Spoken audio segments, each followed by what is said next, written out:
What's up, kittens? Welcome back to another Operation Unbothered. Thank you for always choosing to spend your time here with me, exploring this multidimensional experience. It's a journey, it's illuminating, it's a process of recognizing oneself and nourishing the soul while on the journey of awakening from one's spiritual amnesia. A Course in Miracles. Vengeance is mine, saith the Lord. Romans 12:19, King James Version. Vengeance is mine, saith the Lord, is easily explained if you remember that ideas increase only by being shared. This quotation therefore emphasizes the fact that vengeance cannot be shared. Give it therefore to the Holy Spirit, who will undo it because it does not belong in your mind, which is part of God. Vengeance, as defined by dictionary.com, means infliction of injury, harm, humiliation, or the like on a person by another who has been harmed by that person, violent revenge. Have you ever caught yourself in a soapbox inner monologue, telling a person or group of people exactly what you envision as your ego-laced moment of righteousness? I most certainly have. I think of times where I've been driving, and I have driven tens of thousands of miles these last couple of years, so I have experienced many different types of drivers all throughout America. Some who I judge and say, do they even know how to use their blinker? Others who casually merge into the third lane, although obeying the speed limit, interfere with my self-righteousness of, this is the fast lane, get out of here. Even at past work experiences, being berated in front of coworkers and remaining frozen, offering minimal responses, not because I'm being aligned with my higher self, more because I'm shocked into silence and embarrassment to have been repeating childhood trauma in the workplace. Then to return home and construct the, quote, perfect rebuttal to simply show that person exactly how I feel, when in reality, it's my ego wanting to defend itself from feeling helpless or scared or ashamed, a myriad of emotions that at the time were not able to come out due to my freeze response. In the comfort of my own inner world, where when I want to, I reign supreme with all the best responses, the perfect reaction, and of course, the superiority complex of my way or the highway. IMBD gives this one-sentence summary of the 2006 movie V for Vendetta with Natalie Portman. In a future British dystopian society, a shadowy freedom fighter known only by the alias of V plots to overthrow the tyrannical government with the help of a young woman.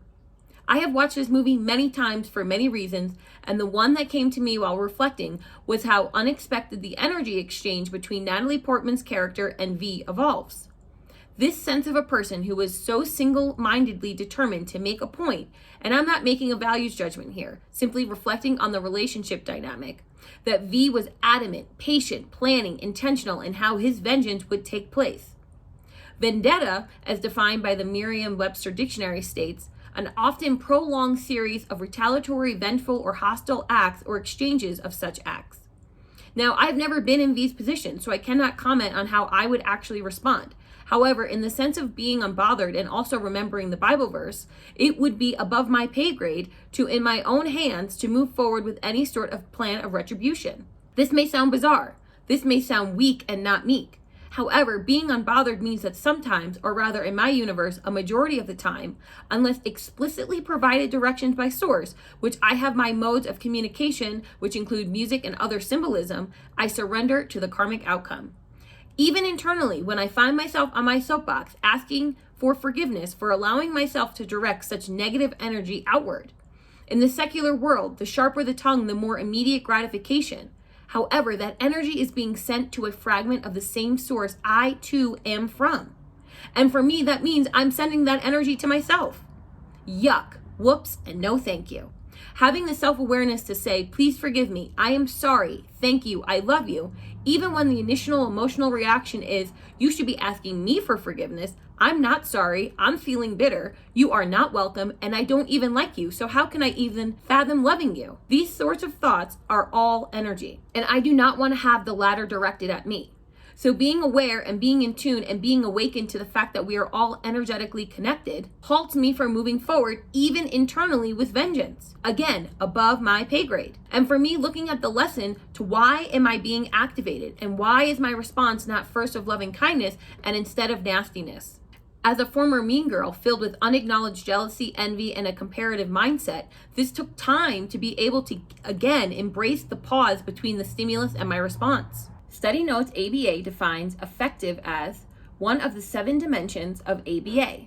It is when a behavior change is clinically or socially significant to that person. How much does the behavior have to change for it to affect their life in a positive way? As a former mean girl, it has been effective for me to not project judgment, to not project envy, not to project things that are unfulfilled in my own experience onto others.